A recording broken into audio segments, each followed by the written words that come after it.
오늘 우리에게 주시는 하나님의 말씀은 고린도전서 7장 5절의 말씀입니다. 제가 봉독하겠습니다. 서로 분방하지 말라. 다만 기도할 틈을 얻기 위하여 합의상 얼마 동안은 하되 다시 합하라. 이는 너희가 절제 못함으로 말미암아 사탄이 너희를 시험하지 못하게 하려 함이라. 아멘. 여러분, 부부 사이에는 아무것도 끼어서는 안 된다, 이런 말들을 합니다. 남편과 아내, 아내와 남편, 이 특별한 관계 그 안으로 예를 들면 부모가 끼어서 안 됩니다. 또 너무 귀한 하나님이 우리에게 주신 자녀들이지만 적어도 부부라는 이름의 그 관계 안으로 자녀가 끼어서도 안 됩니다. 어떤 사람이 들어올 수가 없어요. 이 부부 사이에 유일하게 간섭할 수 있는 분은 딱 한 분 계십니다. 하나님이세요. 하나님이 남편과 아내와 남편을 만드셨고 관계를 맺어주셨고, 그리고 부부 관계가 뭔가를 너무도 잘 아십니다. 그래서 아내에게는 남편에게 필요한 순종과 또 인정을 요구를 하시죠. 또 남편에게는 아내에게 가장 필요한 자상하고 따뜻한 사랑과 배려를 하나님이 요구를 하세요. 그런데 우리 하나님께서 이런 것들만 아시는 것은 아니에요. 부부 관계에 있어서 영적인 필요도 있고 정서적인 필요도 있어요. 근데 그것만 있는 것은 아닙니다. 또 육체적인 필요가 있다는 것도 아세요. 참, 여러분, 이렇게 보면 부부 관계라는 것은 총체적이다, 전인격적인 관계가 바로 부부 관계다. 하나님이 이걸 아시기 때문에 오늘 본문 고린도전서 7장 5절에서 이렇게 말씀하십니다. 분방하지 말라. 분방하지 말라. 여러분, 분방이라는 거, 이것은 무슨 이유로든지 남편과 아내가 밤에 잠을 잘 때 한 방을 쓰지 않는 겁니다. 각각 따로 방을 쓰고 잠을 자는 거, 이게 분방이에요. 되게 분방하는 이유를 이렇게 들어보면 참 이해가 가요. 인간적으로 타당한 이유, 합리적인 이유, 정당해 보이는 그럴듯한 이유들이 많습니다. 예를 들어서 이제 사랑해서 결혼을 하지 않습니까? 그러면 일반적으로는 얼마 있다가 이제 또 하나님이 귀한 새 생명을 주세요, 선물로. 그러면 그동안은 남편이 유일한 관심사였는데 아기가 생기면 이제 우리 여성들은 모성 본능이지요. 아기가 이제 제1의 관심사가 됩니다. 아기를 품에 안고 옆에 끼고 그렇게 이제 잠을 자기 시작해요. 뭐 이제 이게 출발점, 시발점이 되어서 나중에는 이렇게 각 따로 나누어서 방을 이제 좀 편리하게 쓰게 되는 거지요. 남편 입장에서 보면 이제 가족 생계를 위해서 경제 활동을 해야 되지 않습니까? 이 남자들에게 직장이라는 게 얼마나 중요합니까? 잠을 좀 저녁에 제대로 자야 그 다음날 아침에 일어나서 또 직장 가서 실험을 할 수가 있지요. 그래서 이런 이유로 원하는 건 아니지만 이렇게 해서 좀 편히 자기 위해서 각 방을 쓰다가 이게 이제 그대로 굳어져 버리는 거지요. 또 남편들이 직장에서 일을 오래까지 하다가 이제 시간이 늦어서 귀가를 하는 경우도 있지요. 와 보면 벌써 이제 애가 한 둘 정도 생기면 양쪽에 하나씩 끼고 아내는 벌써 잠들어 있습니다. 근데 깨우기도 참 미안하고, 그러니까 그 아내를 배려하는 마음에서 또 혼자 조용히 딴방 가서 이렇게 자기 시작하는 거지요. 근데 이런 게 이제 시간이 지나다 보니까 자연스럽게 분방이 굳어져 버리고 말지요. 또 부부가 살아가다가 부부싸움이 없을 수 있습니까? 이런 문제 저런 문제로 이렇게 좀 다투고 싸우고 하다 보면 뭐 감정적으로 대립 상태가 되지요. 서로에 대한 감정이 좋을 리가 없지 않아요? 그래서 한 방을 쓰지 않고 각각 따로 떨어져서 자기 시작합니다. 그러다가 이게 이제 세월이 흘러가면서 자연스럽게 분방으로 굳어져 버리고 말지요. 여러분 처음에 분방을 원해서 이렇게 시작하는 부분은 없을 거예요. 어쩔 수 없는 이유로 일견 그럴듯해 보이는 타당한 이유로 분방을 시작하게 됩니다. 자, 그런데 성경을 보면 성경은 오직 한 가지 경우 외에는 절대 분방하지 말라. 하나님께서 아주 단도직입적으로 직설적으로 대놓고 말씀을 하세요. 분방하지 말래요. 그 한 경우가 뭔가 하면 기도할 틈을 얻기 위해서예요. 그러니까 영적인 필요를 채우기 위해서, 하나님에게 집중하기 위해서, 기도에 전념하기 위해서 저녁에 잠을 잘 때 아내와 남편이 잠깐 분방하는 것은 하나님이 허락을 하세요. 그 외에는 안 된대요. 근데 여기 성경을 보면 여기도 또 단서 조항이 달려 있습니다. 설령 영적인 거룩한 필요를 채우기 위해서 분방을 한다 할지라도 내 마음대로 하지 마라.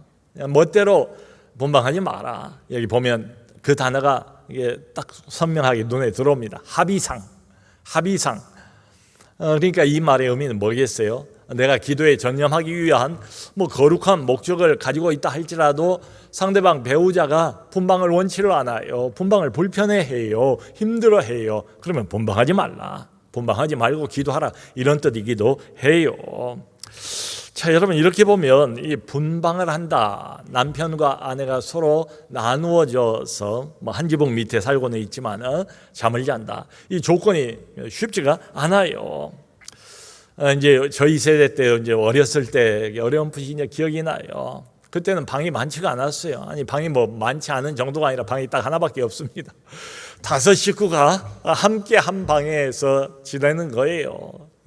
여름이나 겨울이나 추운 겨울이 와도 이불 커다란 거 하나 가지고 그냥 5 식구가 같이 덮어요. 발만 그냥 그 안에다 이렇게 집어넣고 같이 잠을 잡니다. 그러니까 아주 추운 겨울에는, 과거엔 또 얼마나 추웠습니까? 겨울에 그 온목에 놔두었던 그 걸레가 아침에 일어나 보면 꽝꽝 얼어 있고 이랬잖아요. 그러니까 분방 그걸 하고 싶어도 방이 없어요. 분방을 못 해요. 원천적으로 차단입니다. 근데 요즘은 어떻습니까? 일반적으로 방이 몇 개는 있지요. 거실도 있지요.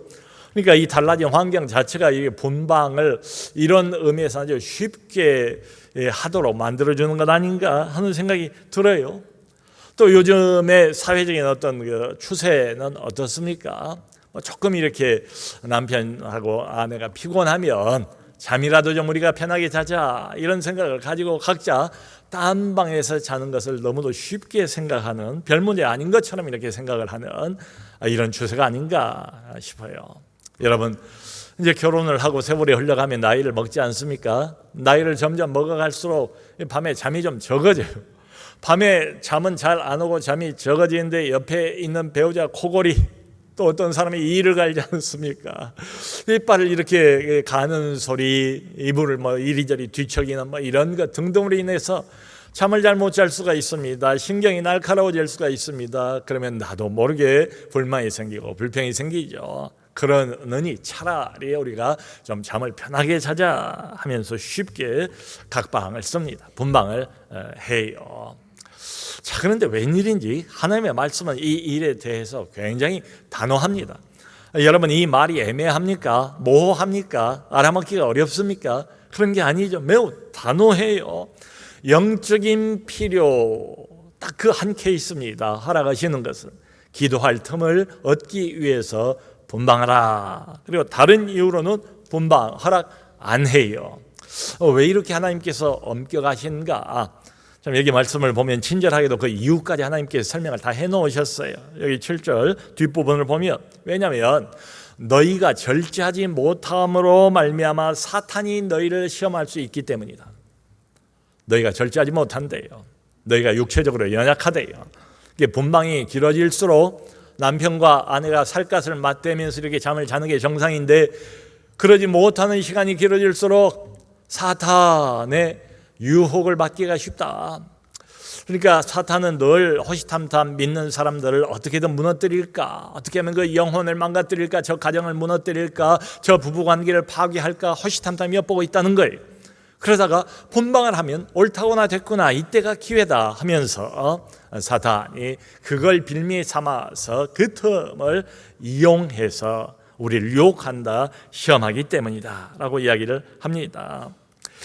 여러분, 우리가 결혼했지만 완성이 인간으로서 완성이 되어서 결혼하는 건 아니지 않습니까? 많은 참 그야말로 부족함을 가지고 연약함 그대로 남자와 여자가 만나서 이제 남편이 되고 아내가 되고 가정을 이루고 이러는 것 아니겠어요? 그러니까 우리는 여전히 연약해요. 구원을 받았다 할지라도 우리의 죄성은 아주 뿌리 깊이 아직까지 박혀 있고 그게 남아 있다. 평소에 은혜 받고 신앙생활 잘 할 때는 몰라도 평소에 부부관계가 좋았을 때는 괜찮아요. 그런데 본방을 계기로 해서 이렇게 뭔가 모르게 금이가 있는 그때를 사탄이 결코 놓치지 않는다. 우리의 연약한 육체를 빌미로 삼아서 사단이 쉽게 접근하고 그래 우리를 유혹하기도 하고 시험에 빠지게 만들 수도 있다. 자, 여러분, 이런 거 보면 우리는 본방을 할 타당한 이유, 그럴듯한 인간적인 이유만을 생각하고 거기서 그쳐버릴 수도 있습니다. 근데 우리 하나님은 정말 우리를 많이 배려하시는 것 같아요. 그 본방할 이유를 생각하시는 게 아니라 본방했을 때의 결과를 하나님은 먼저 생각하세요. 여기에 하나님은 주목을 하세요. 그리고 이 본방을 절대로 가볍게 여기지 말라, 이렇게 말씀을 하십니다. 여러분, 하나님께서는 우리의 부부관계를 아세요. 이 수많은 수십억의 인구들 중에서 남자만 해도 수십억, 여자만 해도 수십억 될 거 아닙니까? 근데 그 중에서 한 사람을 하나님께서 만나게 하셨어요. 이게 얼마나 특별한 관계입니까? 하나님이 우리를 부부라는 특별한 인연으로 묶어 놓으셨다고요. 그래서 우리 부부를 아세요. 부부 관계를 아세요. 그리고 하나를 더 아세요. 우리가 얼마나 아직도 연약한 존재인가를 하나님이 아신다. 그러므로 본방을 절대로 가볍게 생각하지 말라는 암시가 깔려 있습니다. 어쩌면 우리는 이런 항변을 하나님에게 할지도 모르겠어요. 하나님이 뭔가 이 현실을 잘 모르시고 하시는 말씀 같습니다. 하나님, 세상살이가 정말 만만치가 않습니다. 밖에 나가서 죽도록 하루 종일 일해야 됩니다. 우리 가족들을 위해서. 그러기 위해서는 잠을 좀 자야 되지 않습니까? 하나님, 아기를 하나님이 생명으로 주셨는데 이 귀한 아기를 엄마 입장에서 내가 키워야지 어떻게 합니까? 그러므로 이제 우리는 하나님 앞에서 본방을 할 만한 이유, 동기들을 이렇게 항변할지도 모르겠어요. 자, 여러분, 그런데 이 말씀을 이런 관점에서 한번 생각을 해보실까요? 여러분, 하나님께서 어떤 말씀을 하시면 그게 그 말씀이 이론일 뿐이겠습니까? 하나님이 어떤 말씀을 우리에게 하실 때 특별히 이제 이런 오늘 본문의 5절 같은 이런 말씀, 우리 삶의 현실이 뭔가를 잘 모르고 하시는 말씀일까요? 우리의 실제 삶과는 너무너무 동떨어진 이런 말씀을 하나님이 하시겠습니까? 그게 아니죠. 오히려 하나님께서 현실이 뭔가를 너무 잘 아시기 때문에 하신 말씀 아닌가? 뭘 모르고 하나님께서 이렇게 무작정 요구하시는 그런 말씀이 아니라 오히려 그 반대가 아닌가? 여러분, 하나님 말씀은 지금도 여전히 실제적입니다. 그리고 이렇게 말씀드릴 수 있어요. 매우 실용적이다. 하나님 말씀은 추상적이지 않습니다. 이론에 그치지 않습니다. 매우 구체적입니다. 그리고 개인적입니다. 하나님 말씀은 매우 실감이 날 수밖에 없는 그런 말씀들이세요. 그러니까 이 말씀 주신 이유도 현실이 뭔가를 하나님이 정확히 파악을 하시고 주신 말씀이다.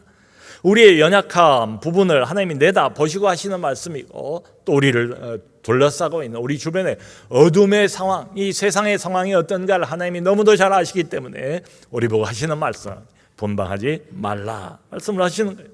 성도 여러분, 자, 우리가 어떤 이유로 해서 본방을 했을 때에 실제로 어떤 일이 벌어집니까?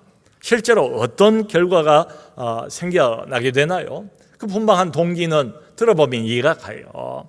다들 타당한 일견, 합리적인 이유를 가지고 본방을 합니다. 그런데 중요한 것은 하나님이 중요하게 체크하기를 원하시는 것은 그 결과가 뭔가 이겁니다. 자, 단도직입적으로 본방을 했을 때 남편과 아내가 더 가까워집니까? 아니면 더 멀어집니까? 분방을 했을 때 남편과 아내가 더 친밀감을 느낍니까? 아니면 더 낯설어집니까? 서먹서먹해집니까? 거리감을 느낍니까? 뭐 대답은 자명하지요. 몸이 멀어지면 마음도 멀어진다, 이런 속담이 있지 않습니까? 이건 예수를 믿는 사람 안 믿는 사람 다 마찬가지예요. 하나님이 이렇게 인간을 만들어 놓았어요. 인간의 기본 조건입니다. 인간은 머리만 갖고 사는 이런 존재가 아니잖아요. 감정도 있지만 이성도 있지만 신체도 가지고 있어요. 몸이 멀어지면 마음도 멀어지기 마련이다. 그러니까 아무리 이전에 가까웠던 부부라 할지라도 몸이 멀어지면 마음이 멀어진다. 여기에 예외가 없다. 여러분, 이것은 나이하고도 상관이 없어요. 나이가 젊은 사람도 이러고 나이를 먹은 부부들도 마찬가지다. 이건 학력 수준하고도 전혀 관계가 없어요. 많이 배운 사람도 이렇고 얼마 배우지 못한 사람도 마찬가지다. 이건 성격하고도 상관없어요. 어떤 사람은 외향성, 어떤 사람은 내향성, 성격하고 상관없이 몸이 멀어지면 자연히 부부끼리는 적어도 마음도 멀어지기 마련이다. 분방하고 난 뒤에 느끼는 느낌은 그것이죠. 그전에는 안 그랬던 것 같은데 왠지 모르게 서먹서먹해져요. 이 사람이 낯설어져요. 마음이 점점 더 거리가 생기기 시작하지요. 뭐 흔히 하는 말처럼 부부는 어때요? 일심동체지요. 이 말이 뜻하는 것은 부부는 무슨 일에서든지 하나다, 하나가 돼야 한다. 밤에 잠을 잘 때도 하나다, 떨어져 자면 안 된다. 근데 거기에 분방을 하면 균열이 생기기 시작하죠. 틈이 생기기 시작합니다. 성도 여러분, 아주 튼튼하게 지은 거대한 둑을 생각해 보세요. 그 둑이 어느 날 갑자기 무너져 내리겠습니까? 이것저것 계산해서 아주 튼튼한 공법으로 최첨단의 재료를 가지고 지었단 말이에요. 그럼에도 불구하고 이 둑이 무너집니다. 거대한 둑이 무너지는 이유가 뭘까요? 맨 처음 시작은 어떻게 시작이 됩니까? 아주 작은 균열, 작은 틈, 그것으로부터 출발이 되기 마련이죠. 여기 고린도전서 7장은 우리 신자의 결혼 생활에 대한 이야기들로 가득 차 있어요. 바울이 이런 말을 합니다. 나처럼 독신 은사를 가지고 있는 사람은 혼자 살아도 된다. 우리 중에도요, 혼자 살아도 전혀 유혹받지 않고 얼마든지 절제할 수 있는 사람이 있대요. 그게 은사예요. 결심이나 의지나 이런 게 아니고 바울처럼 독신의 은사를 가지고 있는 사람은 얼마든지 혼자 살 수 있습니다. 그런데 대부분의 사람들은 그렇지 못해요. 하나님이 그걸 아세요. 그래서 여기 7장 9절을 보면 바울이 이런 요구를 합니다. 만일에 절제할 수 없거든 결혼하라. 육체적인 욕구를 절제할 수 없다면 성적인 본능이 거의 잘못된 게 아닙니다. 하나님이 그것도 주신 거예요. 남녀의 결혼관계 안에서의 성적인 이런 생활은 매우 아름다운 것입니다. 그런데 만일에 독신의 은사가 없고 그것을 절제할 수 없다면 결혼해라. 결혼해도 죄가 되는 것이 아니다 라는 말까지 덧붙이고 있어요. 성도 여러분, 하나님이 우리에게 주신 여러 가지 기본적인 욕구들이 있지 않습니까? 그 중에 하나가 육체적인 욕구, 성적인 욕구예요. 이게 사람의 본능입니다.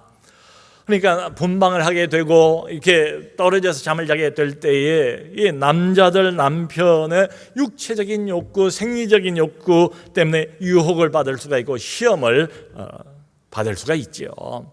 또 여성인 아내는 남편과의 육체적인 관계를 통해서 친밀감을 확인하는 경우들이 참 많은 것 같아요. 그런데 이 생각해 보세요. 이런 남편의 욕구, 이런 여성의 아내의 욕구, 이게 무시해도 좋은 그런 욕구입니까? 이래도 좋고 저래도 좋은, 가볍게 생각해도 좋은 그런 욕구이겠습니까? 전혀 그렇지가 않지요. 무시하면 안 되는 욕구입니다.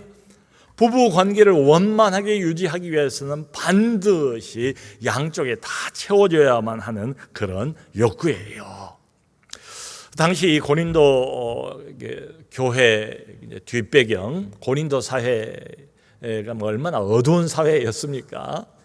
그러니까 성경에서 음란함의 대명사, 신약 성경에서 하면 바로 고린도입니다. 고린도가 대도시였어요. 근데 온갖 음행과 온갖 음란함으로 가득 찬 도시가 고린도지요. 그러니까 분방을 할 경우에 유혹받기가 훨씬 더 쉽지요. 실제로 당시에 고린도 교회 안에 목적은, 명분은 그럴듯해요. 금욕주입니다. 부부 생활을 우리가 좀 금하고 좀 경건하게 살자. 경건을 목표로 해서 분방을 하는 일부이긴 하지만 그런 성도들이 있었습니다. 그런데 어떻게 됐을까요? 이 분방의 시간이 길어지면서 사탄의 유혹과 시험을 받은 거지요. 좋은 취지였지만 고린도라는 그 도시 전체가 가지고 있는 사회적인 어둡고 음란한 분위기, 그러므로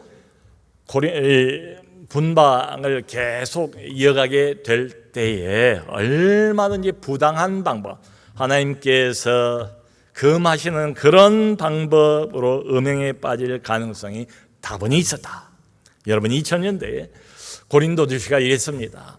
그러면 지금 오늘날 우리 한국 사회는 어떨까요? 더하면 더하지 못한 것 같지는 않아요. 세월이 흘러갈수록 점점 더 남녀 관계에 관한 무슨 이런 법 저런 법 무슨 간동법을 비롯한 이런 법들 이런 제재들 다 그걸 하나씩 다 벗겨내고 있지 않습니까?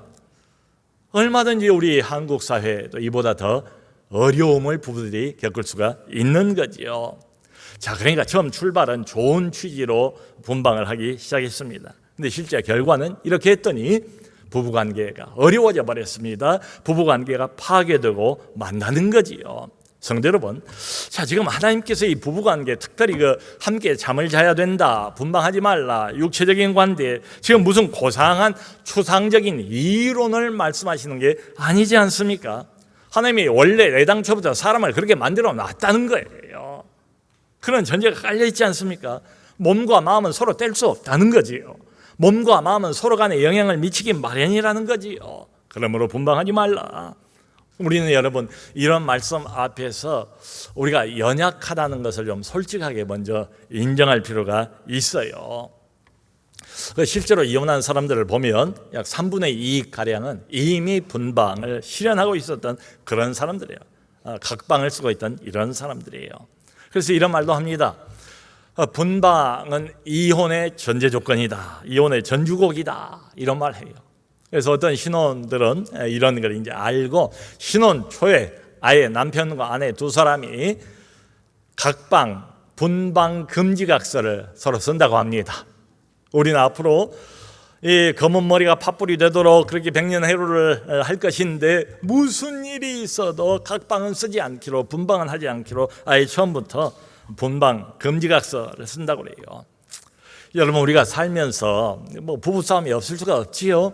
근데 부부싸움을 해도 몸이 붙어 있으면, 한 방에 몸이 붙어 있으면 마음도 붙기가 쉽다. 마음도 붙기가 쉽다. 하나님이 그걸 모르실 리가 없지요. 그러니까 어떤 이유로든 분방을 했다 할지라도 얼마 동안만 하라, 오래 가지 말라. 뭐라고 말씀하시는가 하면 다시 합하라. 이게 오늘 설교 제목이에요. 다시 합하라. 대놓고 말씀하세요. 단도직입적으로, 직설적으로. 왜냐하면 분방의 시간이 길어지면 길어질수록 마음이 점점 멀어지고, 분방의 시간이 길어지면 길어질수록 유혹과 시험에 점점 더 노출이 되지요. 호시탐탐 우리 부부관계를 깨트리기 위해서 노리고 있는 흑암의 세력이 있습니다. 우리 가정을 파괴하기 위해서, 우리 영혼을 파괴하기 위해서 노리고 있다니 사탄에게 틈을 주지 말라. 그러므로 어쩔 수 없는 이유로 분방을 하는 경우가 있다 할지라도 그것을 오래 놔두지 말라. 다시 합하라. 다시 합하라.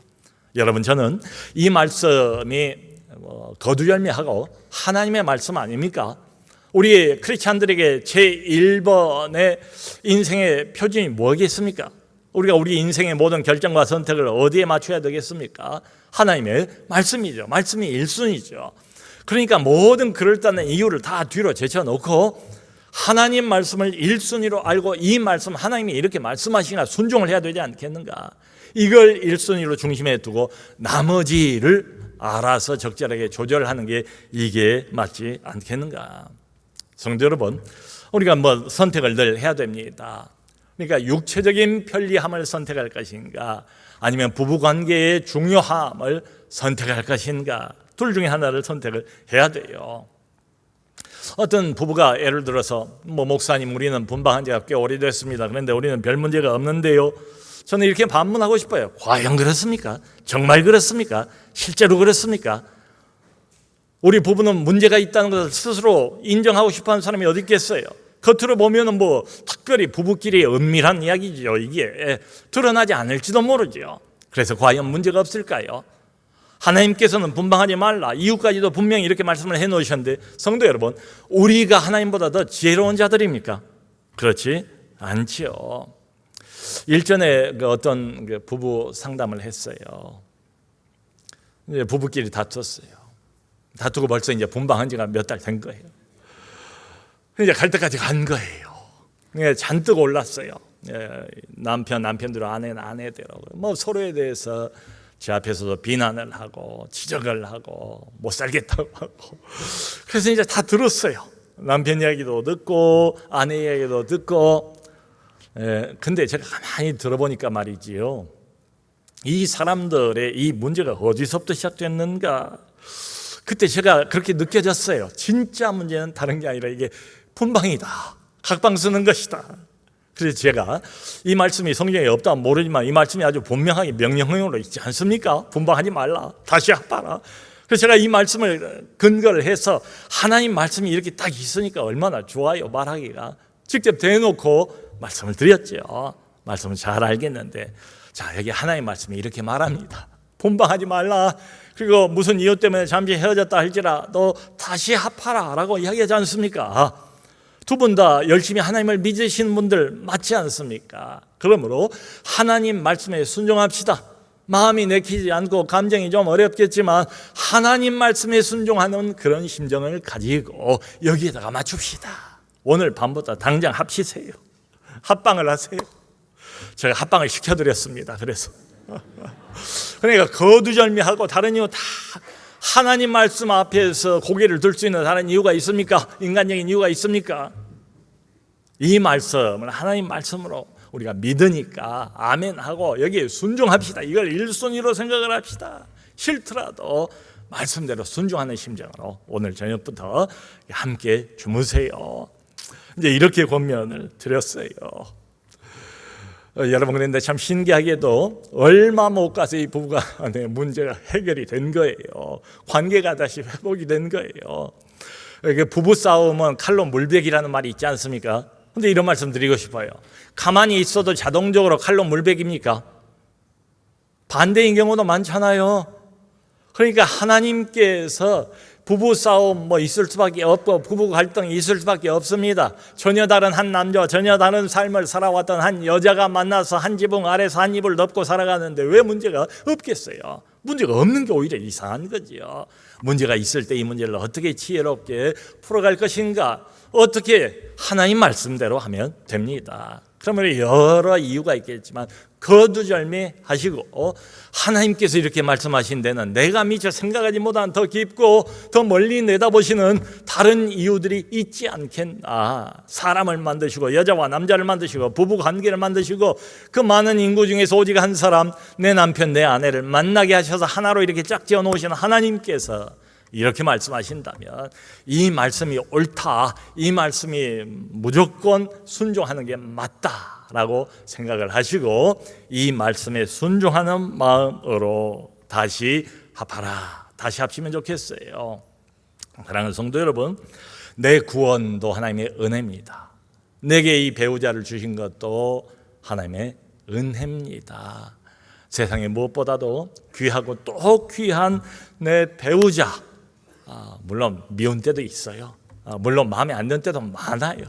그럼에도 불구하고 하나님께서 알아서 내게 내 인생의 동반자로 주신 이 배우자, 생각해보면 참 좋은 점도 많고 고마운 점도 얼마나 많습니까? 귀한 배우자 다시 합하라. 다시 합쳐서 관계를 회복하시고 행복한 부부가 되시기를 주님의 이름으로 축원합니다.